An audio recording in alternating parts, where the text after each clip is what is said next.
From Washington, the McLaughlin Group, the American original. For over 3 decades, the sharpest minds, best sources, hardest talk.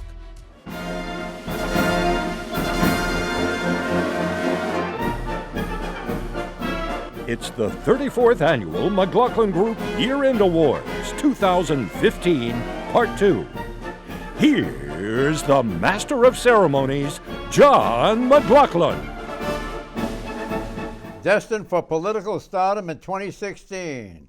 Pat Buchanan. This one's for Eleanor. Tulsi Gabbard, Democratic Congresswoman from Hawaii, Iraq war vet, very charismatic, has been really moving up. She's in number 2 or 3 position at the DNC, very attractive, young, has a real future, John. How old is she? You don't ask a woman her age, for heaven's sake. Go ahead, Eleanor. She's young, and I agree with you. I think she's poised for bigger things. I'm going to go a couple of rungs higher. Hillary Rodham Clinton is the almost certain Democratic nominee, poised to be our next president. Stardom doesn't get any better than that in the political world. Yeah, Speaker Paul Ryan, I think he's going to become instrumental in forging more deals with Democrats, consolidating the conservative base in the party, but also guiding the eventual Republican nominee on fiscal matters.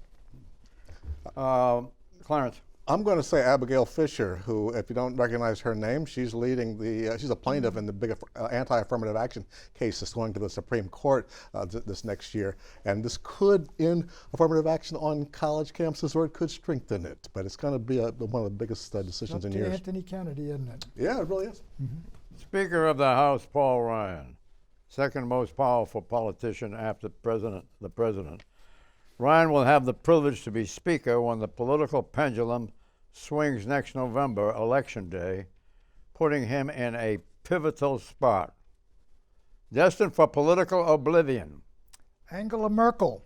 I think the Chancellor of Germany's made a terrible mistake in throwing open the gate. She's losing her party in Bavaria. And if this continues, I think she's in real deep trouble, even though she's Times Person of the Year. Well stated, well stated. Yeah, I wouldn't underestimate Angela Merkel's powers of recovery. So we'll see. We'll check back in another year. Oblivion, Louisiana Senator David Vitter, who lost in a cloud of scandal his bid for governor of Louisiana and now is not going to run again for the Senate. So he will be gone. Jeremy Corbyn, leader of the UK's Labour Party. Imploding the party with him. Why? Because he's socialist and very strange. Really? Hard left. It's got to be Jeb Bush, who for years had led my most likely Republican nominee list. He has now fallen drastically, and if he does not get the nomination, which appears likely to happen, then I don't know what he's going to do politically after that. Destined for political oblivion, Brazilian President Dilma Rousseff. Her polls have dropped to under 10%.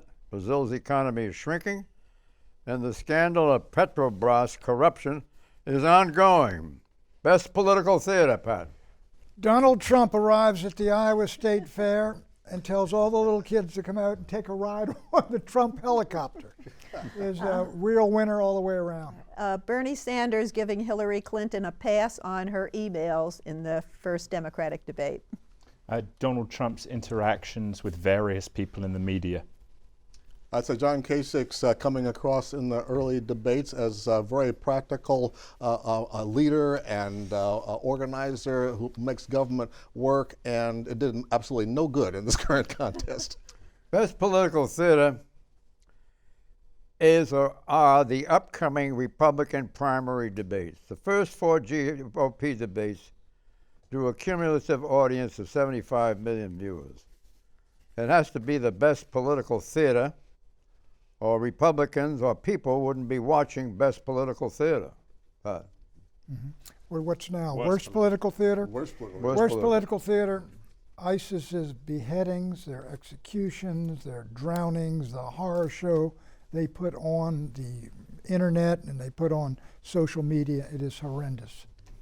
Well, in that vein, but not exactly, the media scrum going through the home of the 2 San Bernardino shooters, the press descended like vultures in trying to pick apart whatever findings they could get that weren't already absconded by the FBI.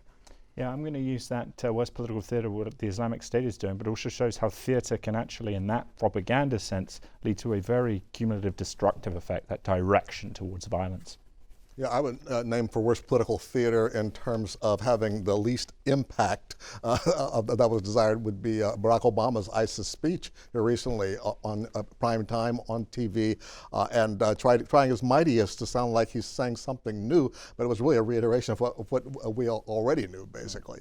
So it didn't have much impact. Right. Worst political theater, the Democratic primary debates. The first two debates attracted a cumulative audience of 24 million viewers. The first GOP debate topped that number in just one debate.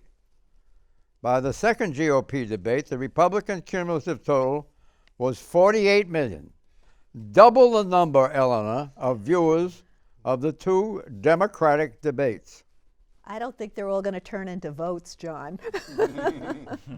You hope. It's good entertainment. Most underreported story of 2015. The effect, the Ferguson effect to be exact, on police and their declining to get out of cars and really do aggressive policing, and the effect that is having on the rising murder rate and crime rate in various cities. The evidence is anecdotal, but it's there, Clarence. It's anecdotal too. Right.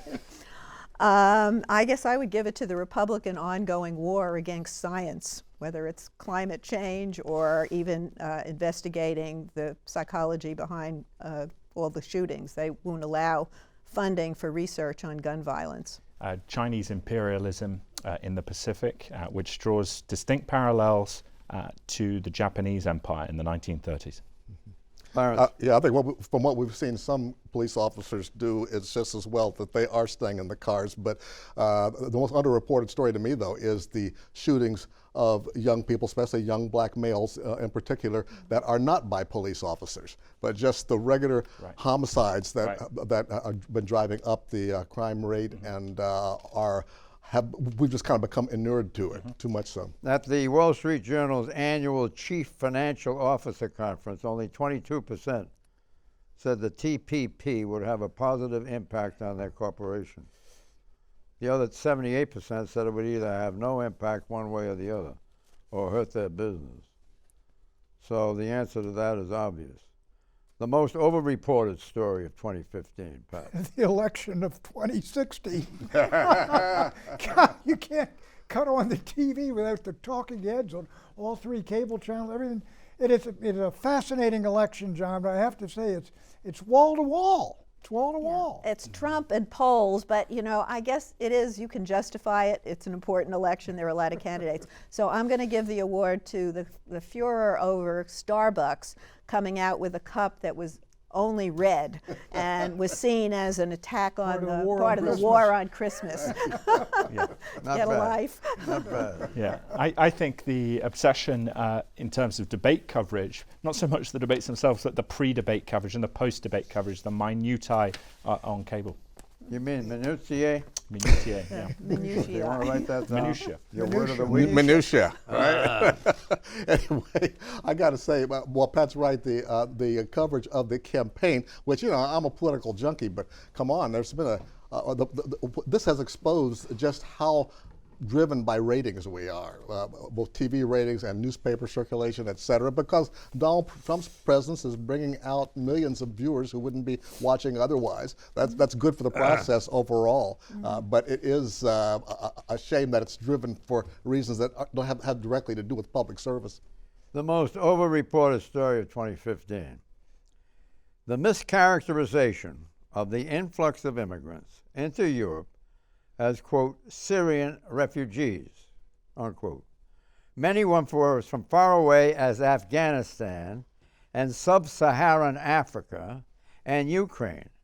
Asylum seekers included 34,000 Syrians and 53,000 Albanians and Kosovars.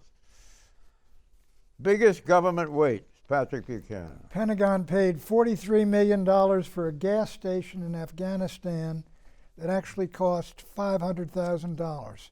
They think they are building the Watergate Exxon in Afghanistan. The Select Committee on Benghazi, which is like the 8th or 9th congressional investigation, cost $5 million. Big waste. All they found is a dry hole. Yeah, the failure to reform Medicare, which is a key program that would bankrupt my generation, and I think it can be reformed even in small ways without having a negative influence on people's ability to access medical care. I think the biggest waste is all the Obamacare repeal votes that don't go anywhere, and I've now officially lost count of how many votes there have been, and they're still going on. Yeah. You're going to try to figure it out? Well, I don't know what good it's going to do because Obamacare is here to stay. Right, exactly. We'll see. We will see. Biggest government waste, $2.7 billion U.S. tax dollars the Obama administration gave in Energy Department loan guarantees to Spanish solar power from Albengoa for its U.S. green energy projects. From insolvency to bankruptcy, we'll see.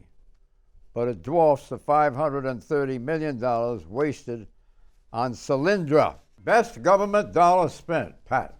First responders, John, whether it's in Charleston with this domestic terrorism, these crazies, or Islamist terrorism in San Bernardino, these guys are always there first. They're cops, and they go in there and they risk their lives, and they do it again and again and again, and it's happening more often. Yeah.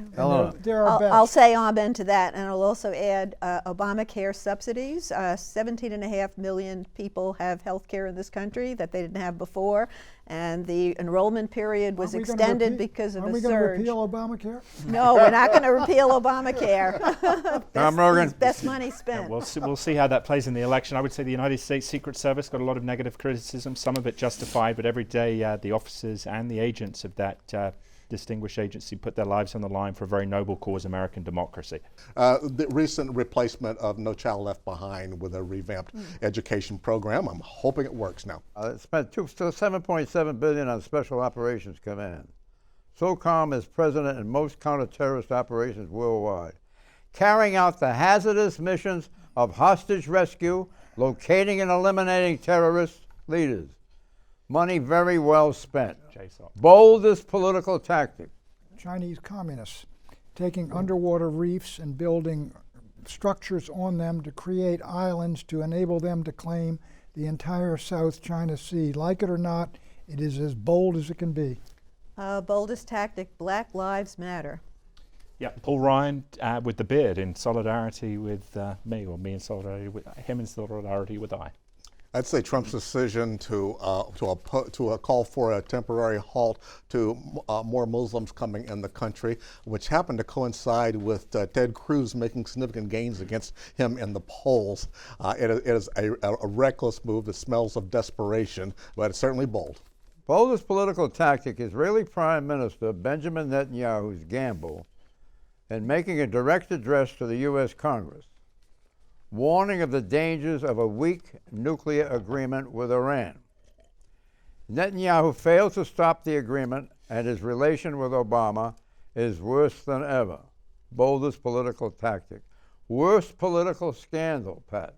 I think it's Volkswagen, which has fixed their, their converters or whatever it is to prevent the carbon dioxide emissions. They destroyed the reputation of the country. They're going to be sued billions and billions of dollars. They've damaged the reputation of Germany because this is the car company that basically is Germany in the corporate world. A horrible mistake.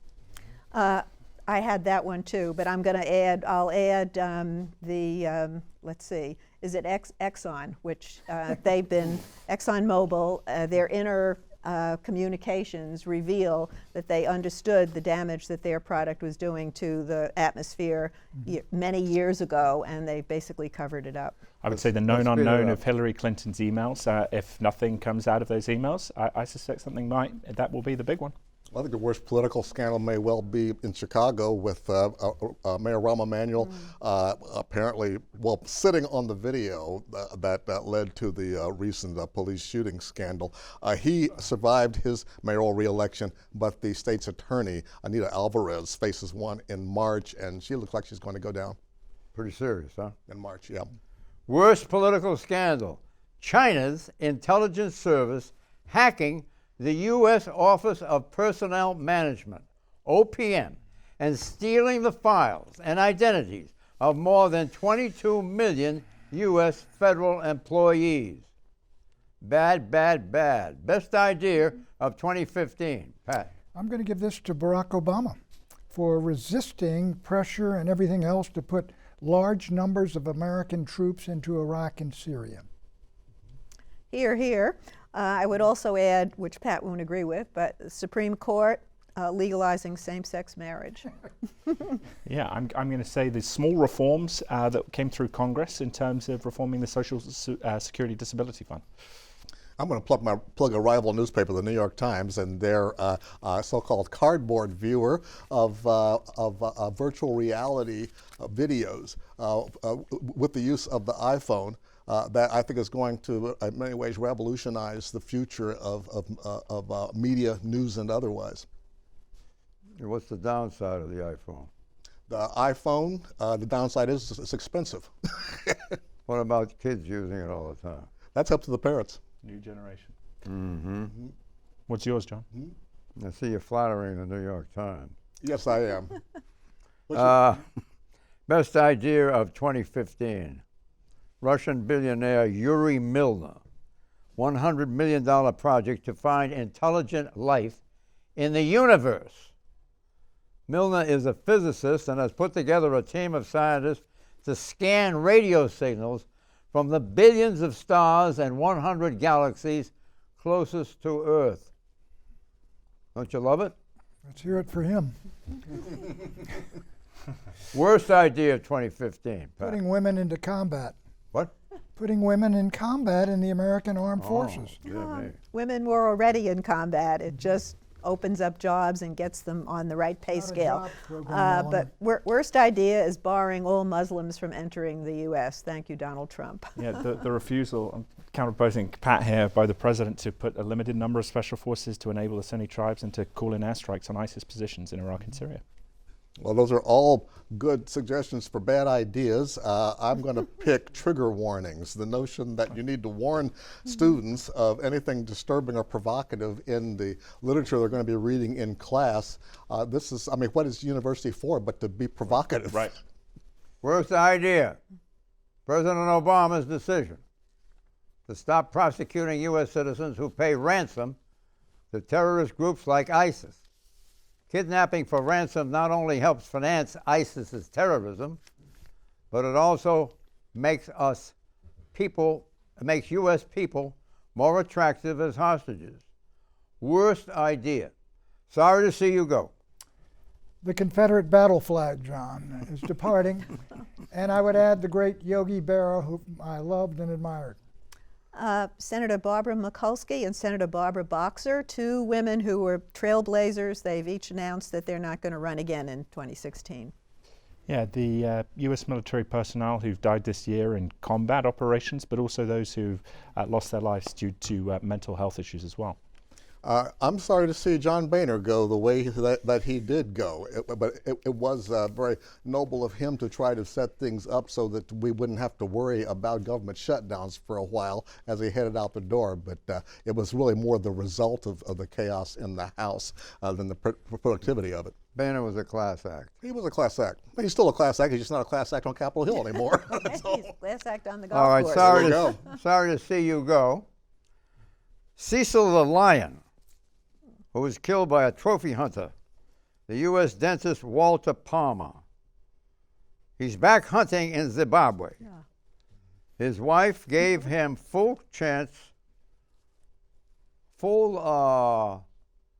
his wife gave him a... I'd just leave that. Well, I kind of like it. Superfluous information. Let's go to the next one.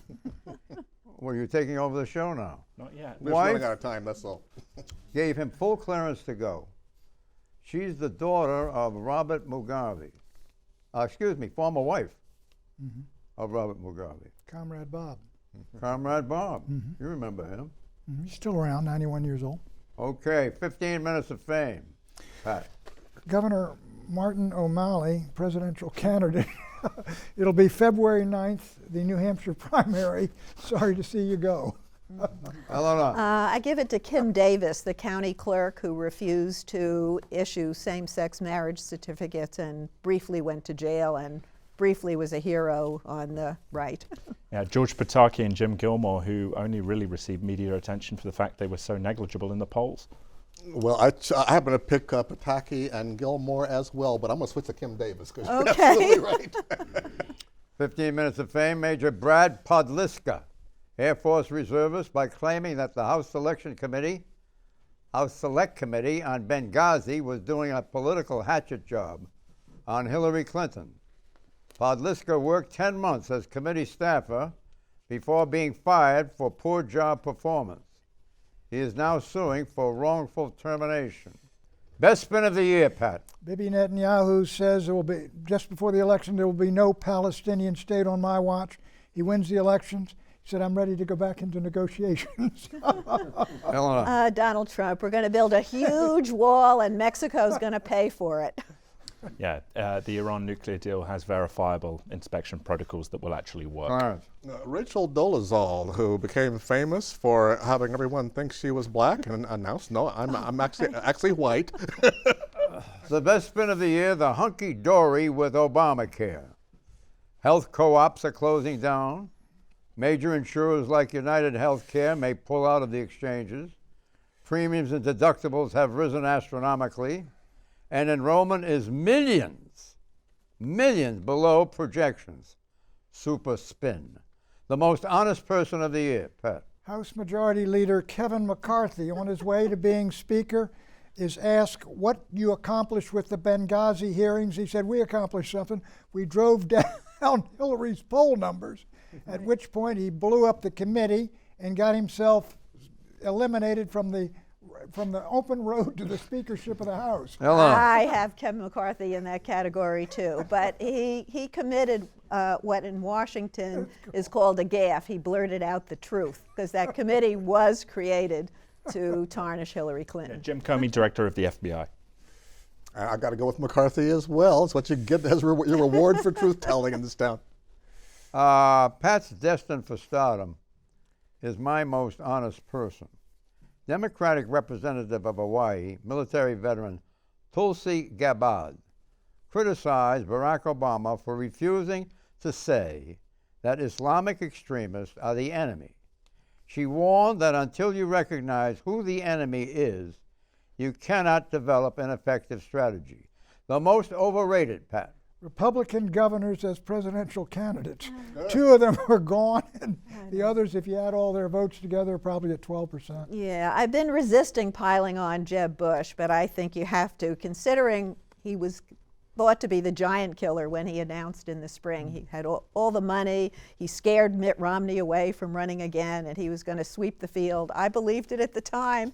Certainly hasn't worked. He's underperformed. I'm going to do Hillary Clinton. She is the presumptive nominee. She's still very popular with the Democratic base, but she has really struggled to be an effective campaigner thus far. Clarence. I got to say, Jeb, I was one of those who overrated him, apparently. Definitely. Oh, well. The most overrated, the economic benefits to U.S. companies of President Obama's Trans-Pacific Partnership Trade Agreement. 22% of CFOs said the TPP would have a positive impact. 78% says the TPP would either have no impact at all or hurt their corporations. The most underrated, Pat. It's the American people. It's not the National Rifle Association. Under Barack Obama, purchases of guns have gone from 9 million a year to 18 million. It's the American people who are unsettled who are driving these gun sales. Actually, a lot of people have multiple guns, have arsenals in their backyards, and you're one of them. And I'm not applauding that. Most underrated, President Obama, the opening with Cuba, the Iran deal, the climate accord, none of those things would have happened without him. Those are three major legacy items. Let's speed it up. Yeah, I would say that the most underrated in this political campaign season, again, it's going to be the American people as it relates to ISIS and next year. And you see now that we have people on the ground, you will see the military capability of this country.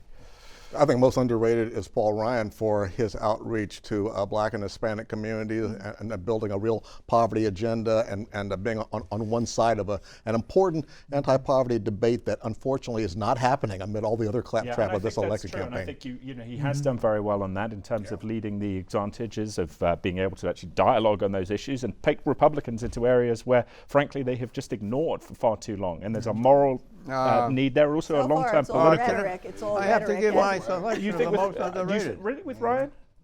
Pardon Do you me? think it's all rhetoric with I Ryan? said The so most far, underrated. it's all Excuse rhetoric. me. Excuse me. This is not a poker game. The most underrated, Donald Trump becoming the next U.S. president. Underrated.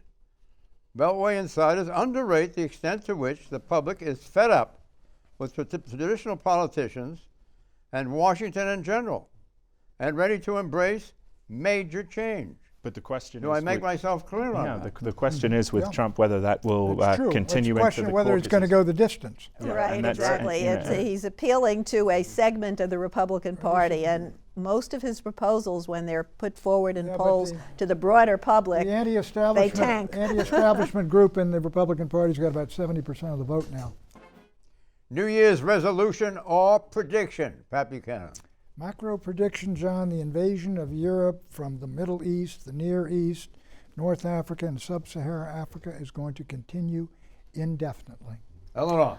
the climate change accord reached in Paris earlier this month is a welcome wake-up call for politicians and government to connect the dots between climate change, mass migration, and terrorism, because they're all together. And I agree with you, Europe is really struggling, and after the flood of refugees from the Middle East comes migrants from sub-Saharan Africa because of drought. Iran will continue cheating on the nuclear deal, and snapback sanctions will never happen because President Biden wants the deal at all costs. Clarence, quickly. As voters get more engaged moving toward Iowa, the current lineup in the polls is going to shift drastically, and Donald Trump will not win Iowa and maybe not New Hampshire. Our New Year's resolution is to bring you the most insightful and unbiased analysis of the twists and turns in the U.S. presidential election. We will focus on what matters most in deciding who gains control of Congress and the White House. McLaughlin.com. You won't find anything like it anywhere else. Happy New Year. Bye-bye.